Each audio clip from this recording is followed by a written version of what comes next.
Amigos telespectadores da Rede Vida de Televisão e do programa Páginas Difíceis da Bíblia. Uma alegria para mim e um dever estar aqui diante desta câmera de televisão para propagar e transmitir conhecimentos bíblicos que tornem a Bíblia inteligível. Não é minha intenção, e nem eu sou assim, desacralizar a Bíblia através da ciência. Eu não sou um cientista qualquer. Eu, além de biblista, sou padre, sou pastor, celebro missas, prego, dou retiros, viajo. Eu faço o que qualquer sacerdote no campo de batalha faz.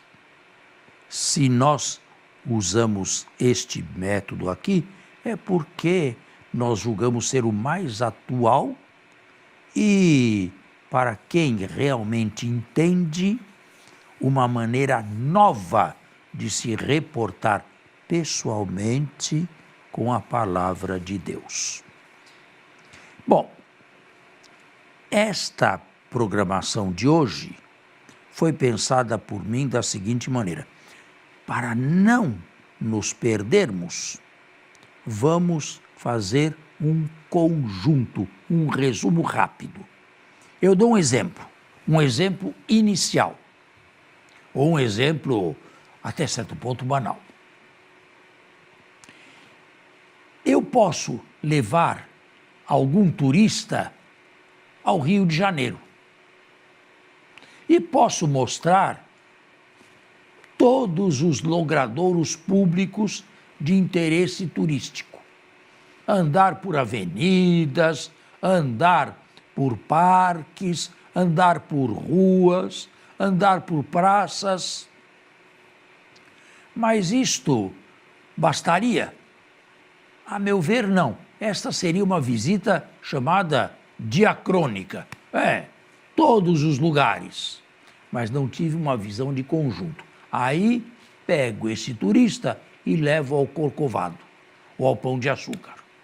Aqui tudo aquilo que você viu, assim, in loco, está aqui. Você tem uma visão geral e pronta e acabada do Rio de Janeiro. As duas coisas se completam, as duas coisas se complementam. Então, traduzindo para a Bíblia e o ciclo de Abraão, que nós estamos para terminar, eu diria o seguinte: como nasceram essas peças? Essas peças foram nascendo aqui e ali, eram soltas.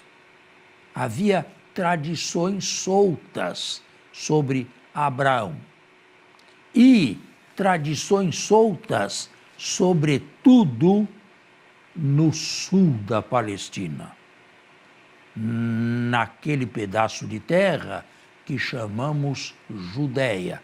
A Bíblia, nessas peças, descreve muito o sul da Palestina.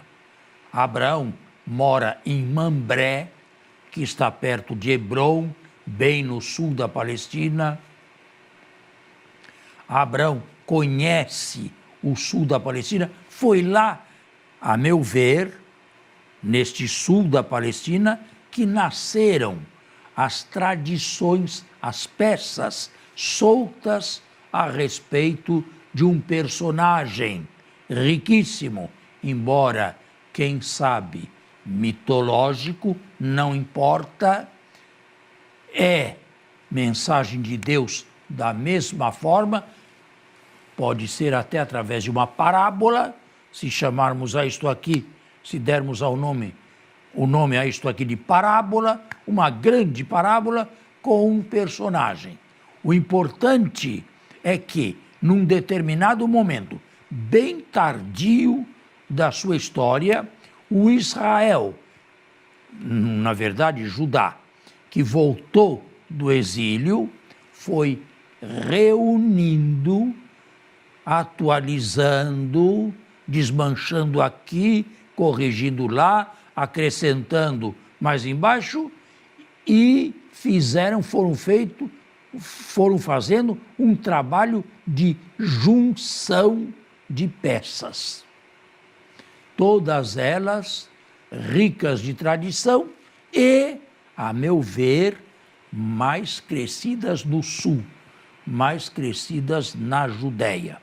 E foi para lá exatamente, que vieram os exilados de Babilônia, quando, a partir de 539, receberam a liberdade do primeiro rei persa, Ciro.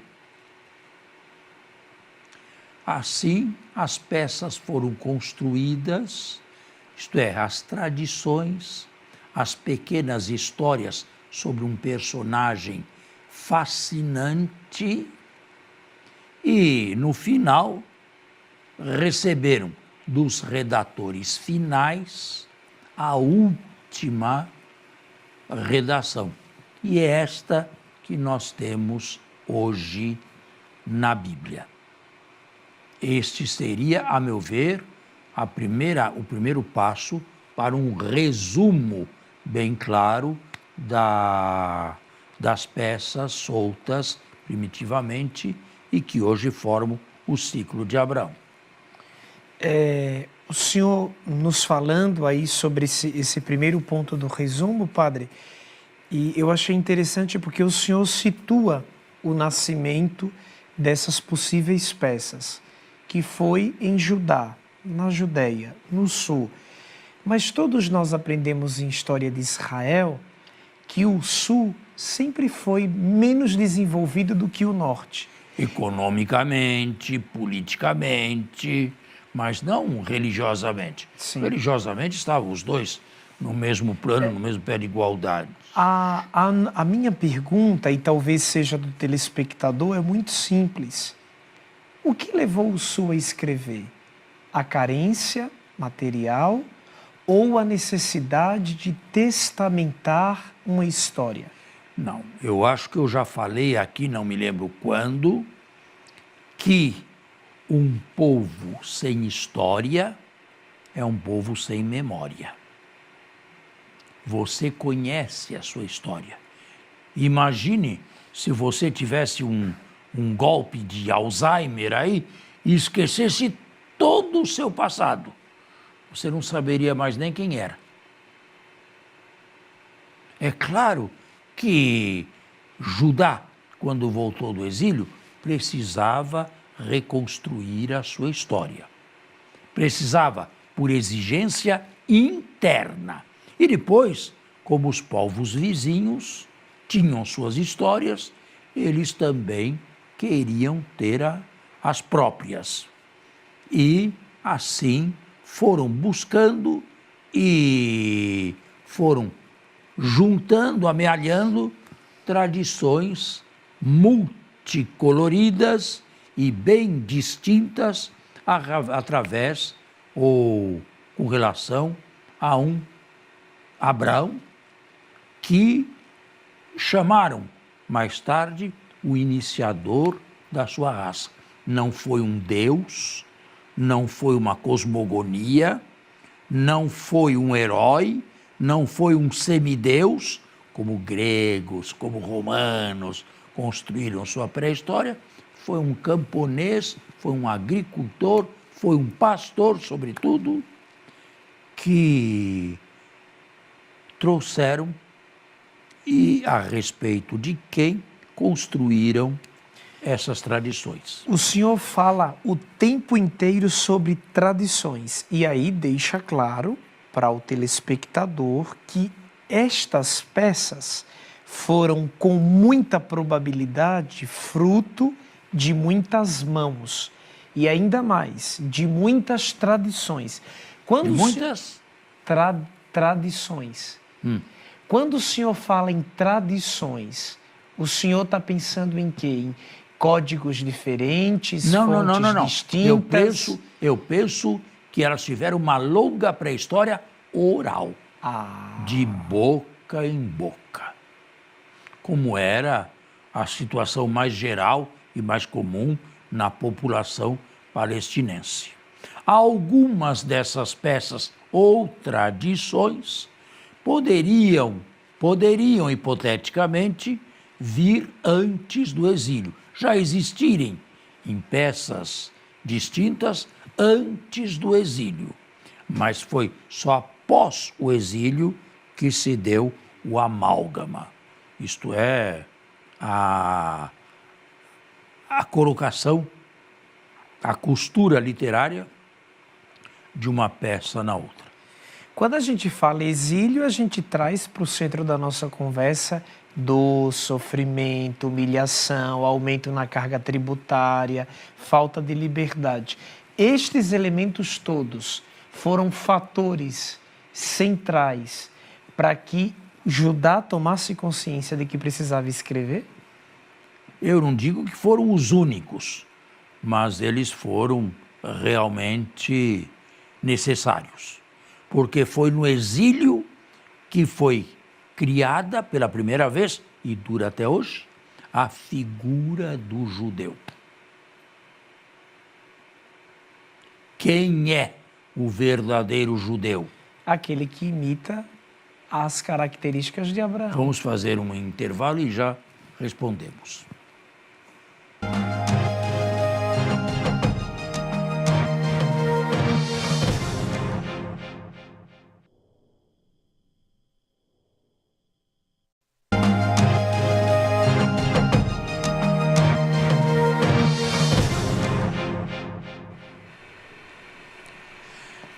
Estamos de volta ao nosso segundo bloco e como terminar? Já que no primeiro bloco o senhor nos orientou acerca de um resumo sobre todo o ciclo de Abraão, eu creio que devemos continuar essa pedagogia temática, mas creio que também o nosso telespectador aguarda aquilo que o senhor concluiu no primeiro bloco. Ao falar do exílio, o senhor falou que também foi no exílio que o judeu pôde reunir em si e viver as suas verdadeiras características. E transmitir. E transmitir, sobretudo, não é?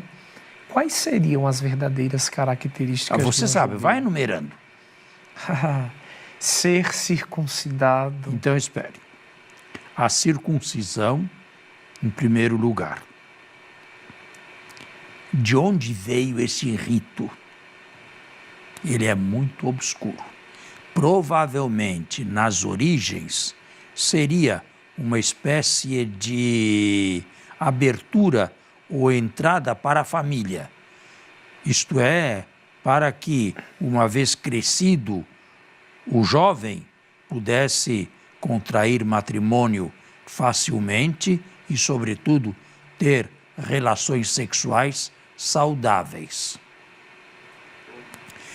Foi no exílio que este sinal, antigamente praticado sem muita consciência, se tornou um sinal, digamos, primário da pertença à raça judaica. Interessante, os árabes também costumavam se circuncidar. Portanto, não era algo estritamente israelita, mas se transformou na primeira característica do judeu até os dias de hoje. Isto é o que podemos dizer em poucas palavras. Há estudos aprofundados, mas não é o caso neste programa de descer ao detalhe de tudo. Circuncidados todos ao 8º dia. Interessante. Isso aqui não tem nada a ver com a Bíblia, mas o espaço lhe deu a oportunidade. Na última guerra, quando 6 milhões de judeus foram para as câmaras de gás, muitos conseguiram fugir em tempo. Outros se converteram ao cristianismo. Naturalmente, talvez não por convicção, mas por oportunidade, ou melhor, medo também. Diga? Medo de ser considerado judeu. O que os alemães faziam, sabe o quê? Era despir aquela pessoa e examinar bem o seu órgão sexual. A fim de ver se ela era circuncidada. Se embora mentisse, era um judeu ou não. Se pudessem provar, através deste exame, a circuncisão, ele era considerado judeu e ia para a câmara de gás. Este era um dos métodos nazistas de conhecer judeus. E mais, eram considerados judeus até a quarta parte do sangue. Se o meu avô tivesse sido judeu, ainda que meu pai não fosse, eu seria. Por descendência até o quarto grau. Exatamente. Bom, mas isso nada tem a ver com a... Segunda característica do puro, a lei do puro e do impuro. Numa sociedade teocrática, a religião entra em tudo. Não é como nós, que temos, por exemplo, a alimentação dessacralizada. Para nós, nada mais os alimentos nada mais são do que higiênicos, bons para a saúde ou prejudiciais à saúde. Mas não é mais questão de religião, de pertença a nada. A alimentação cristã foi dessacralizada e tornada, de certa maneira, não mais religiosa. Na sociedade teocrática era o contrário. Se a nossa foi secularizada, a deles era, até hoje, enormemente distinguível de outros alimentos. A alimentação era separada. Por exemplo, vou dar um exemplo claro.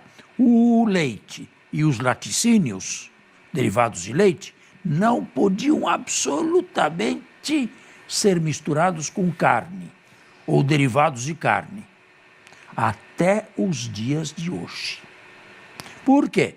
Porque no Deuteronômio está lá escrito que não se pode matar a vaca cozinhando-a no próprio leite. Tomar o leite da vaca, tudo bem, mas ainda por cima matá-la? Percebe? Em todos os hotéis judaicos tem duas cozinhas.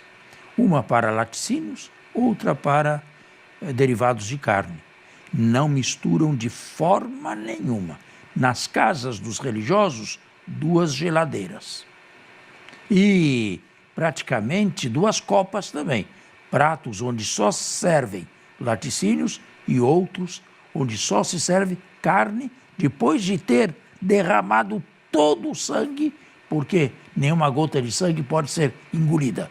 De acordo com a Bíblia, a vida está no sangue. É uma concepção já arcaica, não é? A vida está no sangue e a vida pertence a Deus. E uma outra característica... Mas não é só a alimentação pura e impura. Havia lugares puros, lugares impuros, pessoas puras, pessoas impuras. A mulher, na sua menstruação, era impura. O doente era impuro, geralmente. Dependendo da doença, era considerado impuro e devia se afastar da sociedade. Que mais era considerado impuro?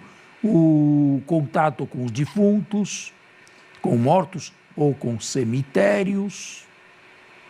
Tudo isto era considerado impuro. Agora, o impuro deles não é sinônimo de pecado nosso. O israelita ou judeu que se tornasse impuro deveria se submeter a certos rituais, a certos lavacros para se purificar. Não é como na nossa vida cristã, que pesa na consciência e tem que buscar um confessor ou se confessar. O que mais? Guardar o sábado, o Shabat. Também isto é uma característica do judeu forjado no exílio. As origens do Shabat, antes do exílio, também são um tanto obscuras. E muito se fala sobre isso. Mas com o exílio e o pós-exílio, se tornou uma característica forte do judaísmo.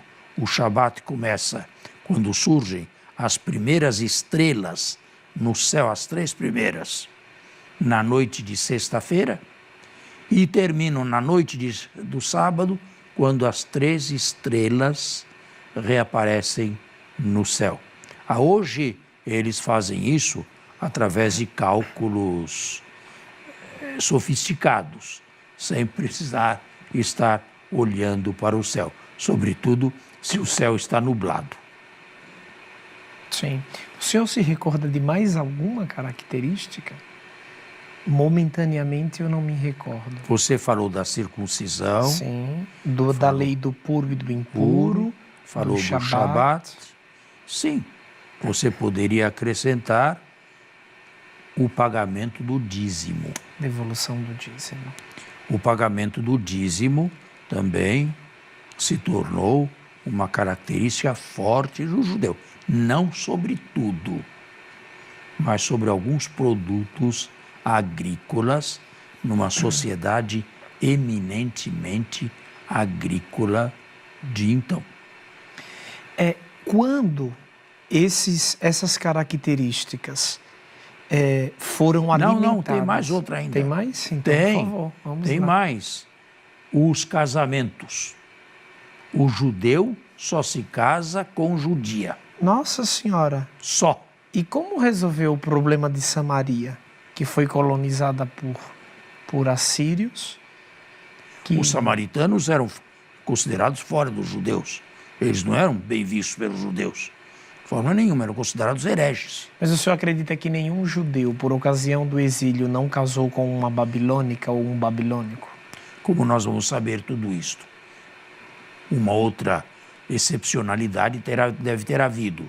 Mas, depois do exílio, sobretudo com Esdras e Neemias, que fecharam terrivelmente as portas, que tornaram o judaísmo estreito, as relações matrimoniais só podiam ser feitas entre judeus. O judaísmo é uma semente santa que não pode ser misturada, não pode ter o sangue misturado com outros. E vivendo todas essas características, eles poderiam retroprojetá-las num personagem antiquíssimo, chamado Abraão. Podiam. E de fato fizeram. Pelo menos a circuncisão. Não é? Nós temos que encerrar o nosso programa. Nosso tempo está esgotado. Como sempre, muito agradecidos pela audiência, pela presença e pelo bem que o programa pode fazer a cada um. E nos veremos na próxima semana, se Deus quiser. Fique com Deus. A você e a sua família, um abençoado domingo. Deus os abençoe.